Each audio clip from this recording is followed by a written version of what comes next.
It was a chilly November evening, and I was driving back home to Roanoke after visiting some friends in Tennessee. My name is Alex Carter, and I'm not usually the type to scare easily, but what happened that night still gives me chills. I was on Route 17, somewhere near Abingdon, Virginia, when my gas tank warning light blinked on. I wasn't worried at first, there's always a gas station around. Sure enough, I spotted an old, flickering neon sign that read 24/7 gas and goods just ahead. The place looked worn down, almost abandoned, but the lights inside were on. I pulled in and parked by the only pump. As I stepped out of my car, I noticed how eerily quiet the area was. No traffic, no animals, not even the sound of wind. Just dead silence. I brushed it off as paranoia and started filling my tank. As I waited, I looked toward the small convenience store. The glass door had a smeared handprint on it, and the dim light inside flickered sporadically. Despite the unsettling vibe, I decided to go inside to grab some snacks and pay for the gas. The door creaked loudly as I pushed it open, and a faint chime from a bell above startled me. Inside, the air was stale and smelled faintly of mildew. The shelves were half empty, and the fluorescent lights buzzed loudly. "Hello?" I called out. No answer.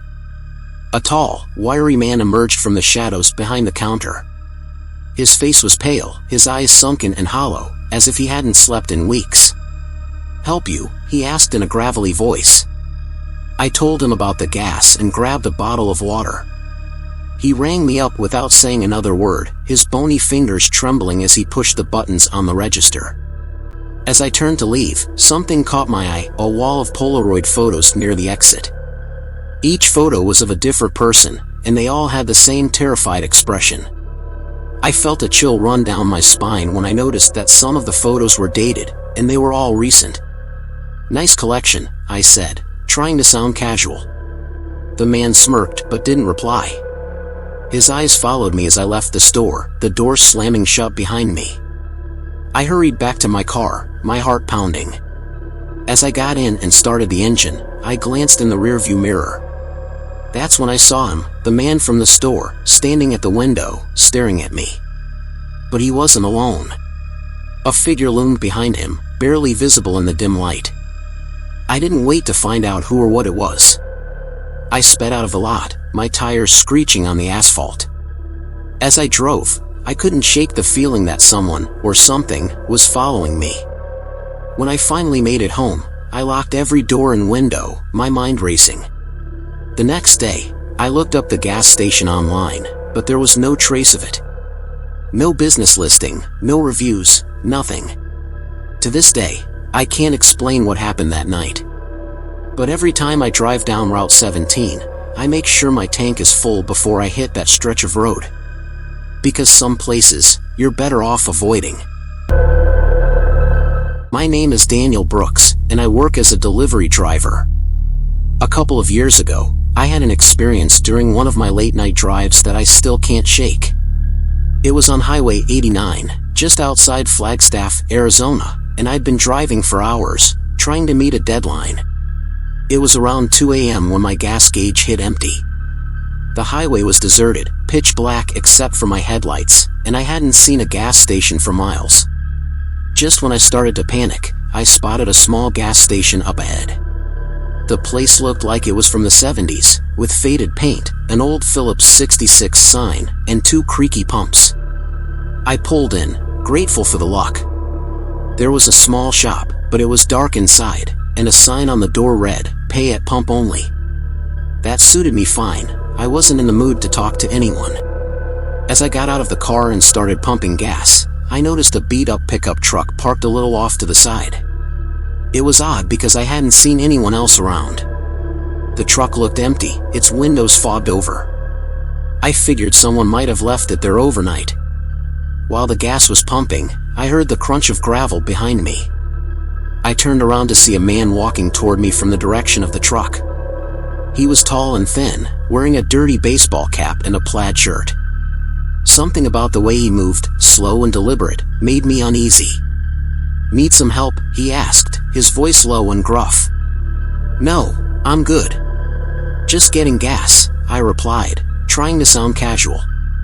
The man didn't leave. He stood there, staring at me, his hands shoved deep into his pockets. I pretended to focus on the pump, but I could feel his eyes on me. "Not many folks come through here this late," he said after a moment. "Yeah, just passing through," I muttered. The pump clicked, signaling my tank was full. I quickly replaced the nozzle and got back into my car, locking the doors as casually as I could. The man didn't move, he just stood there, watching me as I started the engine. As I pulled out onto the highway, I glanced in my rearview mirror. The man was still standing by the pump, but now he wasn't alone. A second figure had appeared, stepping out of the shadows near the truck. I floored it, the uneasy feeling in my gut turning into full-blown panic. About 10 minutes later, I saw headlights behind me, bright and fast. My heart raced as the vehicle got closer. It was the same beat-up pickup truck. I sped up, pushing my car to its limit, but the truck stayed on my tail, its engine roaring. I didn't know what they wanted, and I wasn't about to find out. After a few tense miles, I spotted an exit with a diner and several trucks parked outside. I veered off the highway and into the well-lit parking lot, pulling up right next to a group of truckers standing outside. The pickup truck slowed down as it approached the diner but didn't stop. Instead, it turned back onto the highway and disappeared into the darkness. I stayed at the diner for a while, shaking and sipping coffee, trying to calm down. When I finally got back on the road, I kept looking over my shoulder the entire way home. To this day, I don't know who those men were or what they wanted, but I've never stopped at a remote gas station in the middle of the night again. Some encounters aren't worth the risk. It was one of those long, hot summer nights in Phoenix, and I had just finished a 10-hour shift at work. My car was running low on fuel, and I needed to stop at a gas station before heading home to crash. It was about 2 a.m., and the streets were empty, just the hum of the city in the distance. I pulled into a gas station off the highway, one that looked like it hadn't been updated in years. The sign was flickering, and the overhead lights buzzed in the humid air. I parked my car at the pump and started filling up. It was the kind of place you don't think twice about, but something in the air felt different that night. There were no other cars in the lot, and the convenience store was dark, with only the faint glow of the cash register lighting up the interior. A feeling of unease settled over me, but I tried to brush it off. It was late, and I was tired. As the gas flowed into my car, I noticed movement out of the corner of my eye. A man had appeared at the entrance of the store. He was tall, dressed in a worn black hoodie, and his face was hidden beneath the hood. At first, I thought he was just another customer, but something about his presence felt off. He wasn't moving like someone in a hurry or just casually walking. He was standing completely still, watching me. I felt a cold chill run down my spine. I couldn't explain it, but the man's stillness seemed unnatural. I quickly finished pumping the gas, trying not to look his way, but my curiosity got the best of me. As I turned to walk to the store, I noticed something odd. The door to the convenience store was wide open. I was sure I had seen it closed earlier. I stepped inside, half expecting the man to follow, but the store was empty, eerily empty. The lights flickered overhead, and the shelves were stocked with dusty, old products that seemed untouched. A faint smell of mildew lingered in the air. I stood there for a moment, unsure of what I was looking for, and then I heard it. A soft, scraping noise from the back of the store. I froze. It sounded like something, or someone, was moving in the dark. I turned toward the source of the sound, but it was hard to see anything clearly in the dim lighting. My heartbeat quickened as I walked cautiously toward the back, my instincts screaming at me to turn around and leave. I was almost to the back aisle when I heard the door to the store slam shut behind me. My breath caught in my throat. I spun around to find the man in the hoodie standing at the door, blocking the exit. His face was still hidden in the shadows, but his eyes were glowing eerily, wide open and locked onto mine. I took a step back, trying to control my panic, but my body was frozen in place. "What do you want?" I asked, my voice shaky. There was no response. The man didn't even blink. He just stood there, as if waiting for something. I could hear the sound again, the scraping noise, louder now, and it seemed to be coming closer. My heart pounded as I realized there was something else in the store, something that was moving toward me from the dark corners. The man finally spoke, his voice low and raspy. "You shouldn't be here." Before I could ask him what he meant, the lights above us flickered violently and went out, plunging the store into complete darkness. My breath came out in quick, shallow gasps as I fumbled for my phone in my pocket, but I couldn't see anything. My hands were shaking too much to even unlock the screen. Suddenly, I felt a cold presence behind me, someone or something brushing against my back. I spun around, heart racing, but no one was there.